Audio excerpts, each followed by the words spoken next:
Bonjour à toutes, bonjour à tous. Nous avons une nouvelle question. Enfin, nous avons des nouvelles questions. Donc, sur l'actualité du moment, nous en avons une bonne dizaine, plus des commentaires. Bon, la question, pour faire simple, est sur les motards, les PV et le stationnement. Nous avons des gens énervés. Pour essayer d'apaiser un peu cela, nous allons partir d'un petit constat. Donc, nous avons des motards qui ne peuvent pas se garer. Quand ils se garent, ils reçoivent des PV.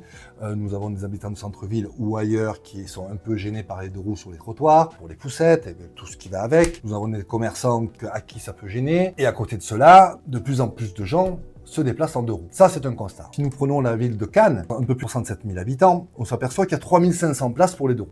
Tout confondu, vélo, moto. Nous en sommes à peu près à 200, puisque si on tient compte du conseil municipal et de l'arrêté du 12 février 2019, il y avait 118 places pour les deux roues. On peut constater que cela crée beaucoup de tensions et ne nous permet pas d'avoir une ville apaisée. Donc comme il n'y a pas de vision, on réagit toujours après. C'est exactement cela que nous défendons depuis des mois et des mois, et maintenant de façon beaucoup plus concrète, c'est apporter des solutions qui génèrent de la tension perpétuelle et permanente dans notre ville. Alors 37 500 habitants, on veut approcher les 150 000 ou 140 000 touristes en juillet et en août, et toujours zéro stationnement en plus, qu'elle soit pour les deux roues ou pour les voitures.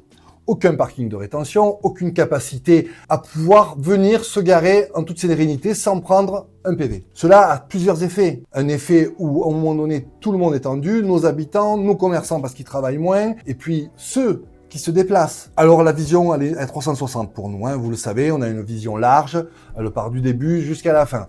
Donc bien sûr que je soutiens toutes ces démarches et ces demandes. Bien sûr qu'il faut plus de place. Demain, nous en ferons beaucoup plus pour pouvoir faire respecter les règles, tout simplement. Il y a plusieurs principes. Si nous voulons faire respecter les règles, il faut que les habitants et les gens qui viennent de l'extérieur aient les moyens de les appliquer. Sinon, c'est contre-productif et ce n'est que de la répression pour de la répression. C'est concret, c'est réel. Demain, nous dépasserons plus de 1000 places de deux roues sur la Ciotat et assez rapidement, car il faut apaiser tous ces sujets et tous ces débats. Je vous remercie. N'hésitez pas à liker, partager et posez-moi vos questions.